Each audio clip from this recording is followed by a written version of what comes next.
Bienvenue dans cette vidéo où on va parler de comment vous allez pouvoir créer vos jeux vidéo même si vous êtes nul en graphisme, même si vous avez le niveau d'une vache en graphisme.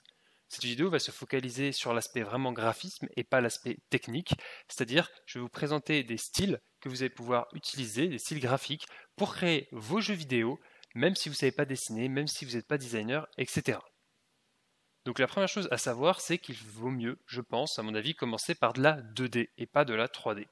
Déjà parce que techniquement, si vous débutez avec un outil ou dans la création de jeux vidéo, techniquement c'est beaucoup moins complexe que la 3D. La preuve, encore aujourd'hui, des gros jeux indépendants avec plusieurs dizaines de développeurs font encore des jeux en 2D, même si ça peut être aussi une politique artistique.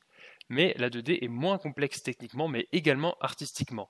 C'est moins complexe que la 3D. Faire un personnage en 3D, ça vous prendra beaucoup plus de temps que faire un personnage en 2D, animé ou non. La 2D, en plus d'être moins complexe à faire et donc de nécessiter moins de compétences, en tout cas moins de compétences profondes, c'est également plus rapide à faire. Alors, bien entendu, je ne dis pas ici que dessiner c'est plus facile que faire de la modélisation 3D.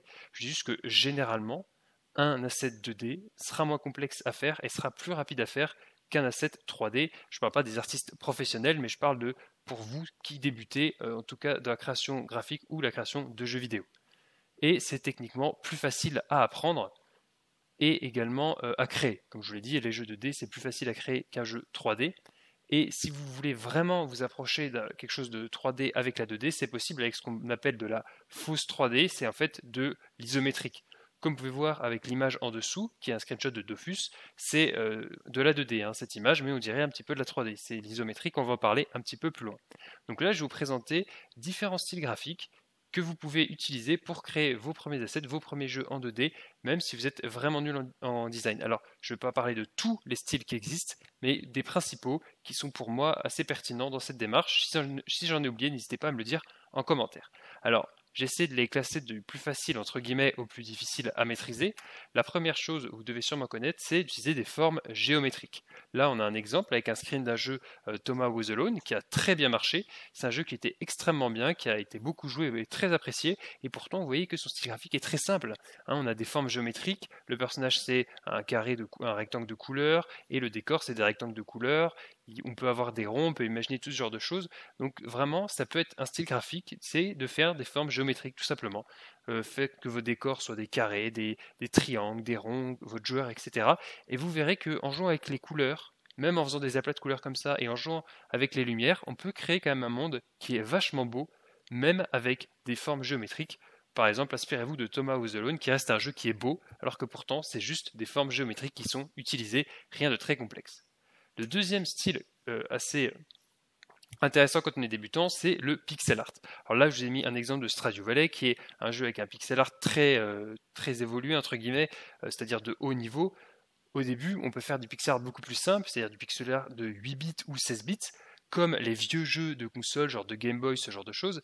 Je parle vraiment des consoles, des vieilles consoles qui ont fait le début du jeu vidéo.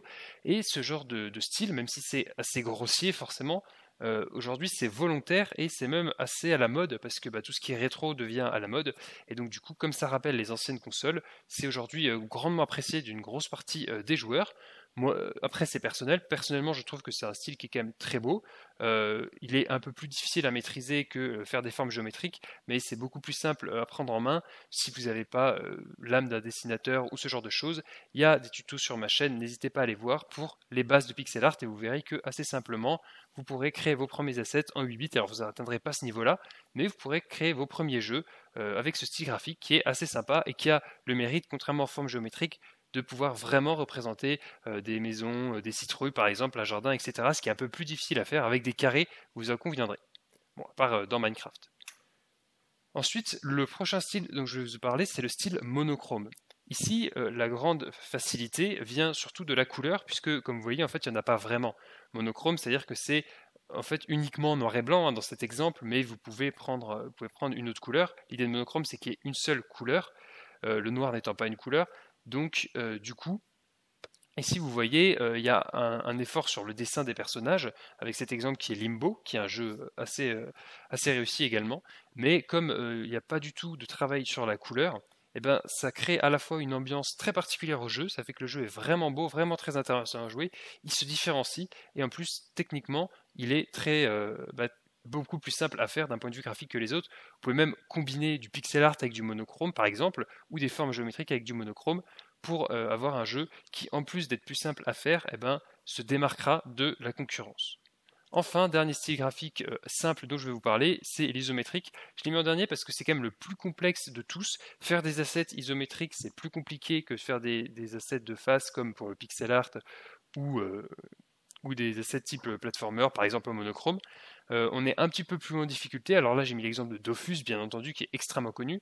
On pourrait croire, et c'est même assez commun de croire que c'est de la 3D, mais pas du tout, l'isométrique, c'est de la 2D, mais on fait un genre d'effet visuel qui fait qu'on a l'impression que c'est de la 3D.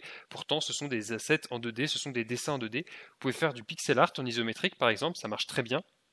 Et vous allez avoir un jeu qui a un aspect 3D, tout en ayant, en fait, en réalité et techniquement, de la 2D. Donc ça peut être un genre intéressant, une fois que vous avez exploré un petit peu les bases de la 2D, d'aller un petit peu plus loin avec ce style isométrique pour vous rapprocher un peu de la 3D, et pourquoi pas ensuite partir sur la 3D. Globalement, ce qu'il faut retenir de ces 4 styles graphiques que je vous ai présentés, c'est que l'essentiel, c'est d'avoir des formes et des couleurs simples.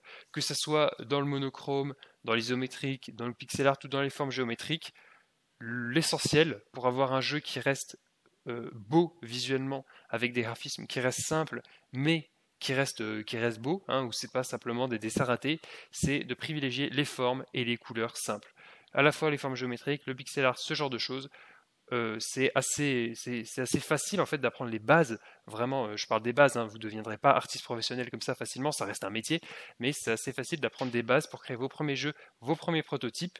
Il y a vraiment beaucoup de possibilités, quasiment infinies. N'hésitez pas à partager en commentaire ce que vous en avez pensé, et si jamais vous pensez à d'autres styles graphiques dont je n'ai pas parlé, qui peut être intéressant, et je vous retrouve dans une prochaine vidéo qui parlera de création de jeux vidéo, comme il y en a plein sur ma chaîne YouTube.